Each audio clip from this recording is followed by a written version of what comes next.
వందనాలు, దేవునికి స్తోత్రాలు. మాది కదిరి అనే ప్రాంతం నుండి వచ్చాను. నేను 2004లో మా తల్లిదండ్రులు నన్ను సేవకు సమర్పించారండి. ఆ సమర్పణను బట్టి, ఆ తీర్మానాన్ని బట్టి 18వ ఏట నేను సేవకు రావడం జరిగింది. మొదటిగా ఛత్తీస్గఢ్ అనే ప్రాంతంలో నేను సేవా పరిచయంలో ఉన్నాను. ఆ తర్వాత గిద్దలూరుకు వచ్చానండి. గడిచిన 6 మాసాలుగా గిద్దలూరు పరిచయంలో నేను కొనసాగించబడతా ఉన్నాను. అనేకమైన ఆధ్యాత్మికమైన విషయాలు నేను నేర్చుకుంటూ ఉన్నాను. అనేకమైన సమస్యల మధ్యలో, ఇబ్బందుల మధ్యలో గడిచిన సంవత్సరం అంతా దేవుడు నన్ను కాపాడాడు. నీతి అనే దక్షిణ హస్తంతో నేను నిన్ను ఆదుకుంటున్న వాగ్దానాన్ని దేవుడు నా జీవితంలో నెరవేర్చాడు. అనేక సందర్భాల్లో నేను తప్పులు చేసిన సేవకులు చక్కగా నన్ను నడిపించాలని అందుకు నేను ఎంతగానో కృతజ్ఞుడై ఉన్నాను. సజీవుల దేశంలో ఇంతవరకు దేవుడు నాకు చక్కటి ఆరోగ్యాన్ని ఇచ్చి నన్ను నడిపించి మీ మధ్యలో నిలవబడ్డకు దేవుడు నాకు కృపణించాడు. అందరిని బట్టి దేవుని స్తుతిస్తా ఉన్నాను. నా గురించి మీరందరూ వ్యక్తిగతంగా ప్రార్థించండి. ఇంకా నువ్వు రాబోయే సంవత్సరంలో దేవుడు బలంగా వాడుకునేటట్టుగా, ఇంకా చక్కగా నేను నేర్చుకునేటట్టుగా మీరందరూ కూడా ప్రార్థించాలని నేను మనసారా కోరుకుంటా ఉన్నాను. దేవుడు ఇచ్చిన సాక్ష్యము దీవించి ఆశీర్వదించుగాక. తమ్ముడు పట్టణ సహాయం చేసేందుకు స్తోత్రం చెల్లిద్దాం.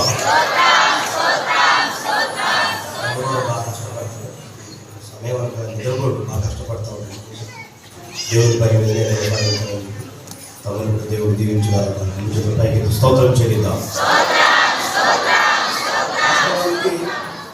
బ్రదర్కి చాలా ఇబ్బంది. అక్క వాళ్ళు వెళ్తే పలకాలి, మాస్టర్ గారికి వెళ్తే పలకాలి, వాళ్ళు బయటికి వెళ్ళమని పోవాలి, నేను బయటకు పోతే పోవాలి. అన్ని వైపులా ఎవరిని వచ్చిన సమాధానం చెప్పాలి. ఎక్కువగా బ్రదరే అందరితో ఈ విషయాల్లో సమాధానం చెప్పాలి. ఏదైనా టీ కావాలన్నా, భోజనం కావాలన్నా, ఏది కావాలన్నా బ్రదరే చూసుకోవాలి. కారణం ఏంటంటే చాలా బాధ్యత కలిగిన అనుభవం. అందుకే బ్రదర్గా కొంతకాలం కష్టపడితే దేవుడు అలా చక్కటి సేవలతోనే మార్గాలు ఇస్తాడు. దేవుడు అంతా బిడ్డలు దేవుడు దీవించాలి. చక్కటి ఆశీర్వాదం, చక్కటి దేవుడ కుటుంబాలు కూడా దేవుడు అందించున్నారు. 2 చేతులు పైకెత్తి స్తోత్రం చెల్లిద్దాం.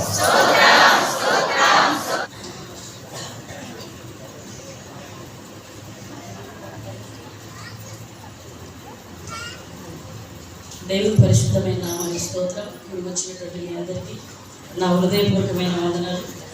ఇప్పుడు నా దైవస్థానం అందరికీ నా హృదయపూర్వకమైనటువంటి వందనాలు. నేను ఈ ప్రాంతానికి వచ్చి 2 years అయిపోయినది. నేను ఇదే సంఘంలో సండే స్కూల్ నేర్చుకొని ఇదే సంఘంలో నుంచి నేను సేవకి వెళ్ళాను. నేను సేవకి వెళ్ళి 18 సంవత్సరాలు అయినది. నేను రక్షించబడిన కుటుంబంలో నుంచి సేవకు వెళ్ళడం అనేది జరిగింది. నేను ఈ ప్రాంతానికి వచ్చి ఈ 2.5 సంవత్సరం ప్రభు నాకు తోడై నడిపించారు. మంచి ఆరోగ్యాన్ని ఇచ్చారు. 3 months టైఫాయిడ్ ఫీవర్లో కూడా ప్రభు నాకు తోడై ఉండి ఎలాంటి బలహీనతలు లేకుండా దేవుడు మంచి ఆరోగ్యం ఇచ్చి ఈ ప్రాంత పరిచర్యలో దేవుడు తీసుకొచ్చినటువంటి ఉద్దేశం యావత్తు నెరవేర్చుకోవచ్చు.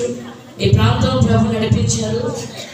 మా పరిచర్యని దేవుడు ఆశీర్వదించినట్లుగా మా విశ్వాసుల కుటుంబాలన్నింటినీ ఆత్మీయుడి పరిచర్య అంతటినీ ప్రభు దీవించి ఆశీర్వదించినట్లుగా, వారందరూ క్షేమంగా ఉండినట్లుగా, చివరి శ్వాస వరకు నేను ఈ పరిచర్యలో నమ్మకంగా యథార్థంగా నడిపించబడే కృపచేత ప్రభు నింపాలి.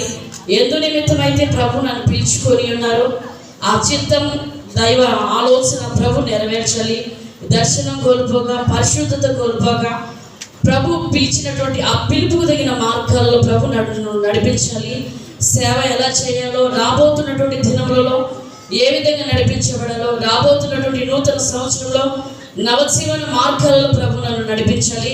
ఇప్పటి వరకు చేసిన పరిచర్య కంటేను రాబోతున్నటువంటి ఈ 2025 సంవత్సరంలో గొప్ప పరిచర్య ప్రభు నా ద్వారా జరిగించినట్లుగా మా ప్రాంతం కొరకు, ఆకవిడి పరిచర్య కొరకు మీరందరూ ప్రతిదినము మీ వ్యక్తిగత ప్రార్థనలో, మా సంఘ పరిచర్య కొరకు, నా కొరకు, నా సేవ పరిచర్య కొరకు ప్రార్థన చేయవలసిందిగా ప్రేమతో తెలియజేస్తున్నాను.